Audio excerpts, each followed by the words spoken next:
제가 오늘 새벽 기도에 있는데 나오려고 하는데 하나님께서 교회를 하는 발걸음 중에서 갑자기 찬양 하나를 떠올리게 해주셨어요. 그래서 그 찬양 흥얼거리면서 새벽 기도를 드렸는데 이 찬양이 이거예요. 주님의 높고 위대하심을 내 영혼이 찬양하네. 주님의 높고 위대하심을 내 영혼이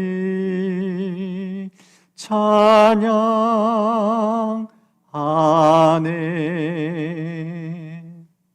이 찬양을 되뇌면서 이렇게 오는데 얼마나 기쁜지, 하나님 얼마나 위대하신지 그 찬양을 떠올리게 해주면서 진짜 온 천하에 가득한 하나님의 임재를 좀 누리면서 하루를 시작했던 적이 있습니다. 세상 사람들은 하나님이 계시냐, 어떻게 하나님 계시다고 확실히 믿고 그렇게 사느냐, 나는 못 본다, 안 본다, 없다. 그래서 하나님에 대해서 관심도 기대도 갖지 않습니다. 그런데 우리가 믿는 하나님은 실존하시는 분입니다. 이론에는 실제예요. 살아계시고 역사하시는 분입니다. 어제나 오늘부터 영원토록 변함없는 분이시고요. 그 하나님이 나와 함께 하시고 우리 함께 하시고 언제 어디에서 우리가 동의하신다는 것, 그게 진리고 그게 실제입니다. 여러분 그걸 믿습니까? 그 하나님을 믿기 때문에 인생의 시련도 역경도 능히 극복할 수 있고 그 전능자 도움 손길 통해서 위기도 능히 극복해 나갈 수 있는 것, 이게 예수 믿는 놀라운 특권입니다. 오늘 성경을 보면은 예수님께서 천국에 대한 비유를 통해서 하나님 나라가 얼마나 실제하는지 생생한 그림 예화를 통해서 우리에게 말씀합니다. 이 천국 비유는요, 이미지예요. 시각화예요. 너무나 리얼하게 생생하게 그려지는 메시지가 담겨져 있습니다. 오늘 이 본문을 보면은 이 천국 비유, 겨자씨와 누룩을 통해서 주시는 아주 중요한 메시지가 있습니다. 여러분 이 본문을 보십시오. 또 비유를 들어 이르시되 천국은 마치 사람이 자기 밭에 갖다 심은 겨자씨 한 알과 같다. 이어서 33절 또 비유로 말씀하시되 천국은 마치 여자가 가루 서말 속에 갖다 넣어 전부 부풀게 한 누룩과 같다. 하나도 아니고 두 가지를 가지고 겸해서 또 하면서 이 반복된 메시지를 통해서 우리에게 중요한 교훈이 있습니다. 하나님은 실제한다. 이것을 우리가 날마다 누릴 수가 있다. 그 메시지가 담겨지는데 어떻게 하면 우리가 이 하나님 나라를 매일의 삶 속에 맛보고 누릴 수 있는가? 그 메시지를 오늘 세 가지 차원 속에서 함께 나누려 합니다. 첫 번째가 무엇인가? 눈이 열려야 된다는 거예요. 하나님 나라를 경험하기 위해서는요, 눈이 열리는 게 굉장히 중요합니다. 여러분 본문 다시 한번 보십시오. 32절 부분. 이는 모든 씨보다 작은 것이로되 자란 후에는 풀보다 커서 나무가 되매 공중의 새들이 와서 그 가지에 깃들인다. 여러분 지금 겨자씨에 대한 비유를 하는데 모든 씨보다 작다, 잘 안 보인다는 거예요. 하찮게 소리 여길 수 있는 작은 씨앗 가지고 얘기하는데 이 씨앗에 하나님의 비밀이 담겨져 있다. 천국에 대한 중요한 메시지가 담겨져 있다. 이 말씀을 증거하고 있어요. 무슨 뜻일까요? 겨자씨를 작게만 보지 말라는 거예요. 작은 것에 큰 게 담겨져 있다는 거예요. 위대한 게 담겨져 있다는 거예요. 그걸 볼 수 있는 눈이 필요하다는 거예요. 또 누룩에 대한 비유 보십시오. 또 비유로 말씀하시듯 천국 마치 여자가 가루 서말 속에 갖다 넣어 전부 부풀게 한 누룩과 같다.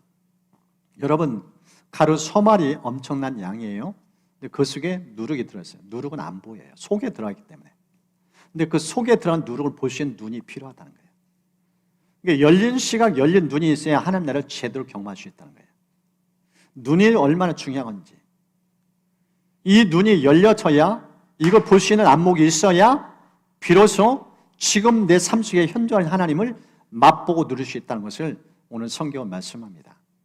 한 의학자가 이 뇌에 대해서 이 자료를 이렇게 글을 통해서 설명해 줬는데 우리 뇌로 통하는 신경 중에서 가장 큰 영향을 미친 것이 시신경이래요. 이 눈에 보는 것. 이 보는 것에서 이 우리 삶에 어마어마한 파급 효과를 미친다는 거예요.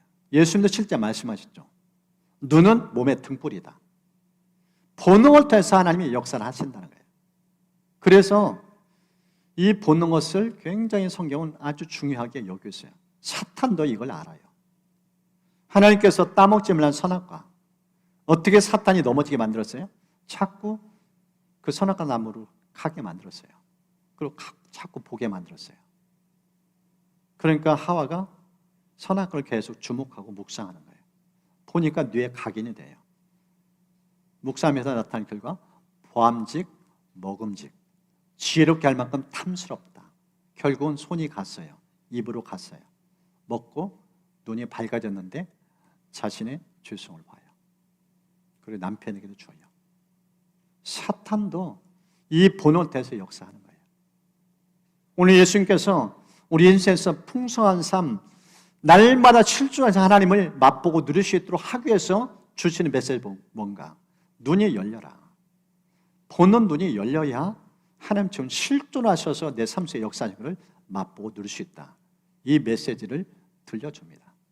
성경을 보면은요, 하나님께서 믿음의 조상 아브라함 부르실 때 그가 처음부터 믿음이 있었는가? 전혀 그렇지 않아요. 전혀 믿음의 밖의 세계 속에 살던 분이에요. 겨자씨처럼 정말 미미한 존재, 별 볼로 존재인데 하나님께 그의 끊임없이 믿음을 심어준 스토리가 이 창세에 등장합니다. 여호수아서에서는 이 아브라함에 대해서 이렇게 기록해놨어요. 옛날에 아브라함과 나홀의 아비 데라를 비롯한 너희 조상은 유프라테스 강 건너에 살면서 다른 신들을 섬겼다. 믿음이 없었다는 거예요. 하나님 등졌다는 거예요. 그런 사람을 이제 하나님께서 작고 초라하고 미미한 존재를 믿음을 불어넣고 겨자씨처럼 들어신 생애, 그게 아브라함의 삶의 모습인 것을 말씀해요. 우리가 성경을 보면은 다윗, 이스라엘 백성들은 아주 위대한 영웅으로 알고 있어요. 그런데 실제 하나님께서 그 처음부터 그렇게 위대해졌는가? 그렇지 않아요. 부모조차 관심이 없었어요. 집안의 막내였어요. 그래서 부모님 심부름, 그게 막내의 역할이었어요. 들에 나가서 양치는 거 누구 몫이었는가? 막내의 몫이었어요. 그래서 성경 보면 다윗이 양치는 목동으로서 곳곳에 등장합니다. 시편 23편도 보면은 목자에 쉬면서 다윗이 이 목자로서 들판에서 양을 치면서 영적인 눈이 열려서 그 여호와는 나의 목자시니 그 시를 쓴 거예요. 영감을 받아서. 그런데 성경을 보면은 하나님께 그를 이 초장에서 양을 치는 이 목동인 다윗을 보는데 하나님의 시간 그렇게 보지 않았어요. 아무도 주목하지 않는데 하나님은 그를 주목하는데 작은 자를 크게 여기셨어요. 존귀하게 여기셨어요. 왕감으로 보신 거예요. 그래서 성경 이렇게 기록했습니다. 시편 78편 주님의 종 다윗을 선택하시되 양의 우리에서 일하는 그를 뽑으셨다. 양의 우리에서 일하는 그를 뽑으셨대요. 아무도 관심 없어요. 부모조차, 심지어 사무엘 선지자가 기름 부음 받도록 하나님께 보내서 갔는데 이제 사울의 뒤를 이어서 또 다른 왕을 예배했다. 이세 집안 가서 하나님 예배한 종을 찾아서 기름 부어라. 근데 다윗에 대한 마음 없었어요. 신장이 거대하고 딱 볼 때 외모 괜찮은 사람 기름 부으려 했는데 너 사람 잘못 봤다. 나는 중심 본다. 너는 왜 외모를 보느냐? 그 메시지를 들려줘요. 하나님 중심 보시면서 그 다윗을 지목하신 거예요. 그래서 그를 불러다가 왕궁에 앉혀요. 나라를 다스리게 만들어줘요. 어느 누구와는 관심이 없었는데 겨자씨 같은 미미한 존재. 근데 하나님은 그를 크게 보신 거예요. 이런 안목, 이런 눈이 필요하다는 거예요. 신약에도 보면은 예수께서 부르셨던 12제자, 세상 속에 주목받던 사람들 아무도 없어요. 다 작고 미미했어요. 직업, 어부, 세리, 열혈당원, 극단적인 정체성을 가진 사람, 별 볼 없는 존재들로 모였던 그런 사람들이었어요. 그런데 예수님은 그런 겨자씨라는 존재를 위대하게 들어쓰셨어요. 작은 잘 찾기 여기지 않은 거예요. 신학에 계속 이어지는 말씀 보면은 성도에 대해서 이런 관점으로 기록했습니다. 고린도 전서에 보면 이렇게 기록했습니다. 성도 여러분, 하나님께서 여러분을 부르셨을 당시 여러분의 모습이 어떠했는지를 생각해 보십시오. 세상의 표준으로 볼 때 지혜 있는 사람이 많지 않았고 권력 있는 사람도 많지 않았으며 가문 좋은 사람도 많지 않았습니다. 스펙 자랑하는 게 세상의 현실인데 스펙 자랑할 사람 교인 가운데 아무도 없다는 거예요. 다 별 볼 없는 시시하고 초라한 존재. 그런 사람들 하나님께서 교인 만드셨고 예수 믿게 만드셨다는 거예요. 왜 그랬을까? 겨자씨는 작고 미미한데 절대 작지 않다. 위대하신 하나님을 드러내는데 그 그릇을 겨자씨는 미미한 존재를 들어 쓰셨다는 거예요. 사도 바울은 이 진리를 깨달았어요. 그래서 작은 걸 크게 보는 하나님을 발견한 다음에 그가 역설적인 이 진리를 이렇게 들려줍니다. 고린도서 6장, 무명한 자 같으나 유명한 자요, 죽은 자 같으나 보라 우리가 살아있고, 징계를 받는 자 같으나 죽임을 당하지 아니하고, 근심하는 자 같으나 항상 기뻐하고, 가난한 자 같으나 많은 사람을 부유하게 하고, 아무것도 없는 자 같으나 모든 것을 가진 자로다. 여러분 이 말씀 보십시오. 어떤 내용이에요? 시시한 존재 아니에요. 초라한 존재 아니에요. 세상에는 주목받지 못한 존재인데 그런 존재 아니라는 거예요. 왜 그럴까요? 함께 하시는 하나님이에요. 전능자예요. 전능자 너와 함께 하는데 내가 시시하고 초라한가? 내가 돈 없다고 사람들이 무시당하는 존재인가? 아니래요. 아무것도 없는 자 같은데 모든 거 가졌대요. 나 같은 부자 있으면 나와보라는 거예요. 이 메시지 좀 들려주고 있어요. 지금 이제 우리 한국교회에서 저 오름교회 그 다니엘 기도회가 11월 1일부터 20일까지 계속 진행돼요. 여러분 시간 되면은 저녁 8시부터 10시까지 관심 갖고 시청해 보세요. 거기는 생산 믿음의 스토리를 가진 분들이 간증자로 이렇게 21명에 세워져서 아주 중요한 삶의 스토리를 증거해 줘요. 제가 이제 이렇게 한 분 들었는데 이분이 진짜 초라해요. 별 볼 일 없어요. 하는 사역이 무엇인가? 노숙자 사역. 하는 사역이 무엇인가? 암 환자. 암 환자 돌보는 사역이에요. 그런데 이분은 무일푼이에요. 돈 한 푼 없어요. 쌓아둔 재산 하나도 없어요. 하나님이 그 일을 하라는 거예요. 하루에 노숙자를 식사를 채우는데 몇 명이 와서 식사하는가? 1000명이 와서 식사하신대요. 여러분 무일푼인데 1000명을 어떻게 먹여 살려요? 가난하지 않아요. 이런 부자가 없어요. 굶긴 적이 없어요. 암환을 하나님께 돌보라고 마음에 부담 주고 사명 주셔서 출발하는데 제로에서 출발했어요. 지금도 암 화무도에서 사용료를 받지 않아요. 무료로 와서 시설 제공하면서 식사까지 제공하면서 암환을 치료하는 사역을 하고 있어요. 조건은 딱 하나예요. 하루에 2번 집회에 참여하는 거. 공짜로 와서 암환을 치유하고 고치는 거예요.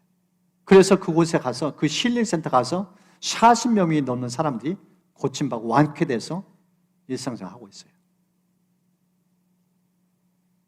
하나님이 저기 함께 하는 거예요. 전능하신 하나님, 부유하신 하나님, 그 하나님이 저기 함께 하시니까 세상의 가장 큰 부자로 살고 있어요. 무명한 자 같은데 유명한 자예요. 없는 자 같은데 가진 게 너무 많아요. 수많은 사람들이 그 안에 부유를 흘려보내요. 그 믿음입니다. 그 눈이 열려야 돼요. 그래야 우리가 돈 앞에 비굴하게 살지 않습니다. 우리가 사랑하는 사도행전 3장에 베드로, 요한 이들도 무일 풀렸어요. 은과 돈 없다겠어요. 좀 도와달라고 요청하는데 도움을 줄 수가 없어요. 돈이 없는데. 그런데 이들은 비굴하지 않았어요. 우리는 돈은 없지만 진짜 주고 싶은 게 있다. 예수 그리스도. 그분은 부유의 근원이신다. 그분 내가 선물 준다. 그분 받으라. 그러니까 즉각적으로 사람이 살아나요. 일어나 걸어요. 뛰어요. 찬양해요. 삶의 송들이 바뀌어져요. 함께 하시는 하나님을 이 제자는 체험하면서 당당하고 대범하게 살아요.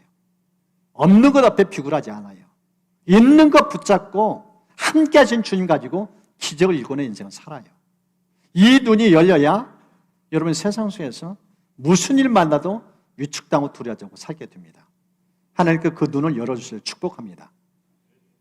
두 번째 이 본문을 보면은 우리가 어떻게 하나님 나라를 경험할 수 있는가? 이 두 번째 주시는 메시지는 생명의 신비를 알라는 거예요. 생명의 신비. 여러분 겨자씨의 누룩 두 공통점이 무엇인가? 생명 그 속에 담겨져 있어요. 여러분 말씀 보십시오. 이는 모든 씨보다 작은 것이로되 자란 후에는 풀보다 커서 나무가 되며 공중의 새들이 와서 그 가지에 깃들인다. 자라고 있어요. 생명이 그 속에 있기 때문에. 그 씨앗을 심으면 계속 자라요. 죽은 게 아니라는 거예요. 씨앗의 생명이 지금 내재되어 있다는 거예요. 이 가루 서머 속에 담겨있는 누룩, 이 누룩 안에도 이 효모가 생명의 능력을 지금 소유하고 있어요. 그러니까 전부를 부풀게 한다고 표현하고 있잖아요. 이게 생명의 신비입니다. 성경은 이 내용으로 가득 차 있어요. 여러분 요한복음 5장에 있는 38년 된 베데스 연못가의 환자, 가족도 친척도 지인도 없어요. 아무도 없어요. 내 던져졌어요. 그렇게 살다 죽으라는 거예요. 가족들이 포기한 지 오래돼요. 홀로 그렇게 고통받다가 거기서 숨지게 만든 거예요. 살려고 간 게 아니라 가족들은 포기한 인생의 모습이에요. 그 포기한 인생에 주님은 다가가셨어요. 그리고 생명을 전달해 줬어요. 내가 말한다. 일어나 걸으라. 그러니까 즉시 일어나요. 생명을 공급해 주니까 그 사람이 살아서 새로운 인생을 살아요. 우리가 잘 아는 요한복음 11장 나사로 죽은 사건. 살아있지 않아요. 임종 죽음도 아니에요. 이미 죽었어요. 장례도 치렀어요. 죽은 지 나흘 됐어요. 예수님 방문하니까 그렇게 예수님을 좋아하고 따랐던 마르다 마리아, 예수님 와도 시큰둥한 반응 보여요. 왜 이제 왔느냐고. 지금 온 건 발걸음 늦었다고. 장례 끝났다고. 우리의 소망 더 이상 갖지 않는다고. 그 상황에서 예수님 하신 말씀이 뭐예요? 나는 부활이요 생명이다. 나 믿으면 죽어도 살고 살아서 나 믿으면 영원히 죽지 않는다. 나는 영원한 희망이다. 나만 믿으라. 이것을 네가 믿느냐? 믿음을 요구하고 있어요. 믿음을 통해서 일하신다는 거예요. 생명의 주님. 이 말과 함께 예수님 무덤가로 가시죠. 그리고 돌을 옮겨놓게 만들고 나사로에게 외쳐요. 그러니까 나사로가 걸어서 나와요. 사망이 생명이 이길 수가 없어요. 다시 사는 권세, 부활과 생명의 예수님이 말씀하심에 살아나요. 그 역사입니다. 이게 생명의 신비입니다. 우리에도 그 예수님이 계셔요. 에베소 2장에 보면은 이렇게 기록했습니다. 그러나 하나님은 자비가 넘치는 분이셔서 우리를 사랑하신 그 크신 사랑으로 말미암아 범죄로 죽은 우리를 그리스도 함께 살려 주셨습니다. 여러분은 은혜로 구원을 얻었습니다. 하나님께서 그리스도 예수 안에서 우리를 그분과 함께 살리시고 하늘에 함께 앉게 하셨습니다. 우리 안에 생명이 계셔요. 죽었던 우리를 살리셨다고 표현하고 있어요. 그 주님 우리 안에 계셔요. 이 영적인 눈이 열려야 돼요. 그 생명 신비가 내 안에 있는 거예요. 놀라운 은혜입니다. 제가 아는 한 분이 있는데 이분은 정말 똑똑해요. 공부도 참 잘했고 그리고 정말 자기의 주어진 일상생활도 참 잘하고 모범생이고 승승장구할 정도로 인생이 잘 풀렸던 그런 분인데 어느 날 갑자기 인생에 시련을 겪었어요. 이 시련이 감당하실 정도까지 돼요. 잠도 못 자고 일상생활 완전히 다 무기력해졌어요. 호흡도 제대로 쉬지 못하고 숨이 막힐 것 같은 고통. 그래서 병원을 찾아갔는데 공황장애. 그래서 약 처방을 받아서 복용을 하기 시작했어요. 근데 그게 하루아침에 끝나지 않았어요. 10년. 공황장애 10년. 삶이 다 완전히 망가져 피폐해졌어요. 이런 표현까지 하더라고요. 사람들이 왜 극단을 선택하는지 나는 거기까지 가봤다고. 살 소망이 없어요. 왜 사람이 극단에 처하게 되는지 나는 거기까지 가봐서 그 마음을 압니다. 그런 정도로 고통의 세월을 보냈어요.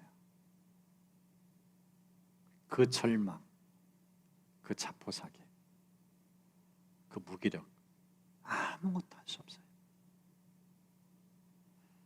그래서 이분을 잘 아는 분이 어떻게 그 공황장애를 극복했는지 묻자 그분이 의외의 답을 해요. 얘기를 해요. 이분은 성경도 박사예요. 성경 암송 구절 한두 가지가 아니에요. 수백 구절을 머릿속에 내장된 분이에요.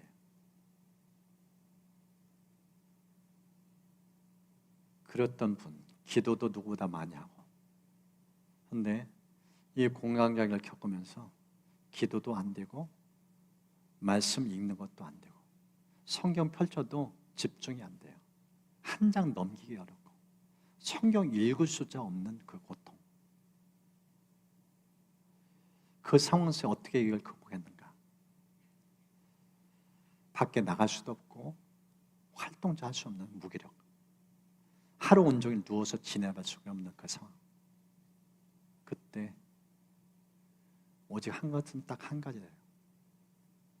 예수님, 예수님, 예수님. 그냥 그 이름만 불렀대요. 기도도 아니에요. 살려달라는 기도조차 안 나와요. 그냥 예수님, 예수님, 예수님. 이게 전부 기도의 내용이에요. 하루 온종일 한 것은 오직 그 이름만 부른 거예요. 예수님, 예수님, 예수님. 그 이름을 부르는데 어느 한순간 주님이 임하신 거예요. 생명된 주님이 그 깊은 고통, 죽어가는 그 영혼, 삶을 포기하고 싶을 만큼 극단의 상황 속에서 어느 날 찾아오신 거예요. 결국은 그 모든 고통을 주님 풀어주셨어요. 10년의 그 긴 고통을 완전히 벗어나게 만들어주셨어요. 지금은 새로운 인생길을 걸어가요. 그분의 삶을 보면 참 하나님이 함께 하시는 게 보여져요. 느껴져요. 그 극한 고통을 시련의 터널을 지나온 사람의 향기가 보여져요. 느껴져요. 하나님의 큰 손이 그분을 붙잡고 있는 게 느껴져요. 여러분, 겨자씨 사람들이 주목하지 않아요. 가로 소매 속에 있는 누룩 보이지도 않아요. 존재감이 없어요. 그런데 특징이 뭐예요? 생명이 그 속에 있어요. 생명이 있기 때문에 땅에 심으면 자라요. 나무가 되어져요. 그 모습을 보여주고 있어요. 시편 42편에도 보면은 시편 기자가 이런 고백합니다. 내 영혼아 내가 어찌하여 낙심하며 어찌하여 내 속에서 불안해하는가. 너는 하나님께 소망을 두라. 나는 그가 나타나 도심으로 말미암아 내 하나님을 여전히 찬송하리로다. 이 시편 기자의 42편 묵상해 보면은 진짜 절망이요. 꼭 공황장애 겪는 사람의 모습 같아요. 하루 온종일 주변 사람도 위로 격려를 못 받아요. 예수 믿는다면서, 하나님 살아계시다면서. 근데 그게 살아계신 사람을 모신 사람의 모습인가? 당신 보니까 살아계신 하나님은 전혀 안 보인다. 하나님은 살아계신 도와줘야 되는데 도움의 흔적이 전혀 못 보인다. 어떻게 그런 모습 보고 당신이 하나님 믿느라 할 수 있느냐? 조롱, 비방, 야유. 완전히 삶이 망가졌어요. 그래서 이 표현 보십시오. 낙심, 불안. 속에 평안함이 없어요. 가시방석에 앉아있는 느낌 같아요. 고통. 이 상황 속에서 지금 이 시편 기자가 어떻게 그 위기를 극복하는가? 표현을 보십시오. 나는 그가 나타나 도심으로 말미암아. 하나님은 살아계시다는 거예요. 하나님 반드시 이 상황에 개입하신다는 거예요. 그걸 확실하게 붙잡고 있는 걸 보여야 돼요. 여러분, 눈이 열려야 돼요. 남들은 없다고 하지만 우리는 계시는 거예요. 실존하셔요. 능히 도우시는 분이고요. 그래서 우리가 극한 절망 속에서도 오직 주님만 붙잡는 그 손을 놓치지 않아야 돼요. 끝까지 붙잡고 끝까지 부르고 그렇게 10년 동안 고생하면서 공황장애 긴 터널을 기도조차 할 수 없는데 예수님 붙잡으면서 그분이 이렇게 세운 것처럼 이 시편 기자도 끝까지 주님 붙잡잖아요. 그 주님이 이렇게 세웁니다. 생명의 주님이에요. 살아 역사하십니다. 여러분 삶 속에서도 그 주님 붙잡으면서 하나님이 여러분을 어떻게 돌보시는지 그 믿음의 생생 간증이 있기를 축복합니다. 세 번째 부분은요, 우리 어떻게 하나님 나라를 경험하는가? 미래를 기대할 필요성이 있어요. 미래에 대해서 희망을 접지 말라는 거예요. 여러분 본문 보십시오. 32절. 이제 씨앗인데 심었어요. 자라는데 어디까지 하는가? 풀보다 커서 나무가 됐다고 표현합니다. 그 결과 어떻게 되는가? 공중에 새들이 와서 그 가지에 깃든다고 표현하세요. 여러분, 초라한 인생이었어요. 관심자 두지 않았어요. 그런데 심었는데 생명이기 때문에 자라요. 나무가 돼요. 그 순간 수많은 새들이 와서 거기서 쉼터가 돼요. 안식처를 제공해줘요. 유익을 줘요. 축복의 역사를 일으켜요. 작지 않다는 거예요. 초라하지 않다는 거예요. 그늘 마을 형성해주고 사람들의 위로를 주고 평안을 주시는 놀라운 축복의 도구. 이게 겨자 속에 담겨진 중요한 메시지입니다. 내 삶을 작고 초라하지 않다는 거예요. 내 안에 생명의 주님이 있기 때문에 당신들 보고 놀랄 만큼 하나님 나를 귀하게 쓰실 거다. 멋지게 쓰실 거다. 감동을 주는 세계를 이끌어 가실 거다. 그 메시지에 담겨져 있어요. 누룩도 보십시오. 전부 부풀게 했어요. 가루 소문에 담겨 미미한 존재 관심도 없었고 있는지조차 몰랐는데 결국 어떻게 돼요? 수많은 사람 먹여 살려요. 배부르게 만들어줘요. 부욕해 만들어줘요. 작은 게 아니라는 거예요. 하나님의 손에 붙들린 인생, 시간이 갈수록 점점 잘 되게 됐어요. 다윗 보십시오. 점점 강성해 갔다. 하나님이 그와 함께 하시기 때문에 저는 우리 교회 정말 기대하고 있어요. 여러분도 그런 마음 가질 거예요. 글로리 123 비전, 허공에처럼 메아리처럼 느껴질 때도 있는데 하나님이 전능하시니까, 하나님이 위대하시니까. 오늘 교달청에 보여준 메시지 뭐예요? 시간이 갈수록 점점 자라요. 정체 아니에요. 퇴보 아니에요. 하나님이 우리 함께 하시면은 점점점 강성해 가요. 상상을 초월한 상황으로 이끌어 가셔요. 하나님이 머지않은 미래에 이 자리에 가득 차서 아마 다른 공간 찾을 만큼 그렇게 하실 주님을 믿습니다. 우리의 기대 상상을 뛰어넘는 분이에요. 작고 초란, 어느 누가 거들떠보지 않는 그런 인생인데요, 전능자가 우리에게 개입하기 시작하면 위대한 역사가 펼쳐져요. 시시한 존재, 보잘것 존재가 아닙니다. 우리가 믿는 하나님이 위대하신 분이에요. 그 하나님이 우리 함께 하시는 인생이기 때문에 우리의 삶은 오늘보다 내일이 더 기대되어져요. 지금보다 장래 5년 후 10년 후가 더 기대되어지는 거예요. 그래서 여러분들이 나의 현재 모습 때문에 좌절하지 마시고요, 나를 어떻게 키워가실지 그 하나님을 기대하는 은총기를 축복합니다. 성경을 보면 요한복음 1장에 빌립이 나단을 데리고 와요. 그때 예수님께서 그 나단을 보면서 참 이스라엘 사람이다, 간사한 면이 있고 참 진솔하다, 그를 격려하고 축복해줘요. 그때 이제 이 나단이 들으면서 언제부터 나를 아셨냐고, 어떻게 이렇게 쪽집게처럼 너무 잘 맞추니까 깜짝 놀래가지고 화들들 놀란 상황 속에서 그 질문해요. 그러니까 예수님이 하신 말씀이, 빌립이 너를 부르기 전에, 너 데리고 오기 전에 나는 이미 너를 봤다. 너 무화과나무 있지 않았느냐? 거기 진작에 고심하는 건 내가 다 보고 있었다. 그때 놀래요. 자기는 예수님이 누구신지 관심도 없었고, 심지어 빌립이 데려갔을 때 나사렛 예수 딱 하니까 촌동네에서 무슨 인물, 시큰둥했었어요. 근데 예수님은 꿰뚫어 보시고 그의 모든 것을 보고 알고 계셔요. 너무 놀랍고 충격받아요. 그래서 신앙 고백을 해요. 하나님 아들이십니다. 당신은 메시아십니다. 이 고백을 해요. 그때 예수님이 내가 너를 무화과 나무 아래에서 본 걸로 그렇게 놀라느냐? 그 정도가 아니다.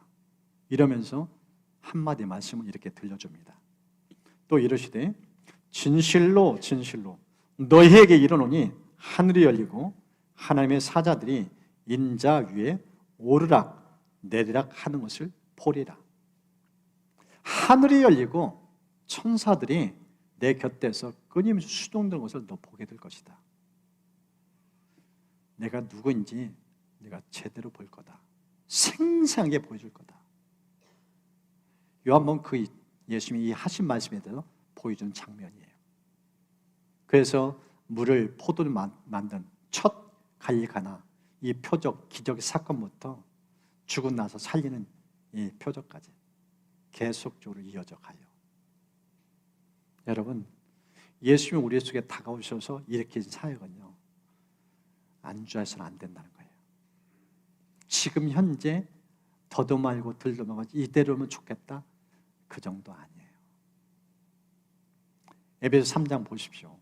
사도 바울의 기도 제목 보면은요, 우리의 구하는 것, 생각하는 것에 능히 넘치도록, 능히 넘치도록. 여러분이 열을 놓고 기도하면 하나님 100을 주시는 분이에요. 1000을 놓고 기도하면 10,000을 주시는 분이에요. 그러니까 여러분이 기도하는 것 그 이상을 기대하며 사시기를 축복합니다. 하나님 보너스까지 예배해 준 분이에요. 제가 어느 한 글을 봤는데 그 글귀가 참 인상적이었어요. 하나님, 내가 구하는 것이 하나님의 수준 그것보다 못 미치면은 그 기도 제목 없는 걸로 알으세요. 하나님이 제대로 예언하지 못했으니까. 제가 그 글귀 보면서 그 생각했어요. 하나님, 저도 기도하다 보면 제 수준에 기도할 때가 종종 있는데 하나님, 제 이 기도 수준 말고 제가 구한 것보다 더 능히 주시는 그 하나님 신뢰합니다. 그렇게 은총 주세요. 그런 고백을 종종 해요. 여러분 삶 속에 그런 있기를 축복합니다. 우리의 삶은 하나님이 심히 창대케 하시는 분이에요. 지금보다 더 나은 미래를 이끄시는 분입니다. 여러분 자녀도 마찬가지고요. 예수 믿는 게 그냥 현존하고 현실 안주하고 이게 아니에요. 점점점 좋은 길을 인도하시는 분이에요. 무한한 부활을 갖고 계신 분이에요. 그래서 사도 바울은 이 하나님을 알고 이 예수님을 경험한 다음에 이런 고백을 합니다. 빌립보서 3장 12절 이하의 말씀인데, 내가 이미 얻었담도 아니요 온전히 이루었담도 아니라 오직 내가 그리스도 예수께 잡힌 바 된 그것을 잡으려고 달려가노라. 형제들아, 나는 아직 내가 잡은 줄로 여기지 아니하고 오직 한 일, 즉 뒤에 있는 것은 잊어버리고 앞에 있는 것을 잡으려고 표대를 향하여 그리스도 예수 안에서 하나님이 위에서 부르신 부름의 상을 위하여 달려가노라. 뒤에 있는 거 잊어버린대요. 10년 전, 20년 전, 1년 전 그건 과거에 그냥 역사책에 묻어두는 거예요. 새로운 하나님의 역사가 기대되는 거예요. 그걸 위해서 바울의 발걸음 보십시오. 달려간다고 해요. 얼마나 기대감이 넘쳤으면. 여러분 하루가 그렇게 출발해서 축복합니다. 오늘 하나님께서 어떻게 내 인생에서 개입하실까? 어떻게 일하실까? 설레이는 마음 가지고 마라토너처럼 그런 기대감을 가지고 열정도 하루 출발하시는 모습. 이런 하나님의 모습. 얼마나 신나요? 얼마나 즐거워요? 지금 오늘 본문 속에서 보여지는 이 성경 메시지, 하나는 실존한다는 거예요. 생생하게 그림 메시지를 들려줘요. 오늘 세 가지를 나눴습니다. 첫 번째 뭐라겠어요? 여러분 눈이 열려야 돼요. 눈이 열리려면 하나님을 경험하기가 힘들어요. 겨자 속에서 어떻게 나무를 볼 수 있어요? 겨자 속을 보는 게 대부분의 사람들의 마인드예요. 이게 육신의 특징이고요. 근데 이 겨자 속에서 나무를 볼 수 있는 눈이 열려야 돼요. 그래야 그 하나님 나라가 실존으로 나에게 다가옵니다. 가로 서면 속에 누룩 보이지도 않아요. 그걸 볼 수 있는 눈이 필요해요. 내 안에 주님이 계시잖아요. 이거 보는 눈이 열려야 주님과 동행이 친밀감이 깊어지고 풍성해져요. 이 눈이 열린 만큼 그 하나님을 누리게 되어집니다. 두 번째는 생명의 신비. 겨자씨나 누룩이나 특징이 무엇인가? 공통점은 생명이에요. 생명의 특징이 무엇인가? 점점점 커져요. 점점점 자라가요. 그 특징이 있어요. 여러분 신앙은 갈수록 성장해 가는 게 즐거움이에요. 그 메시지예요. 그래서 미래를 기대하는 겁니다.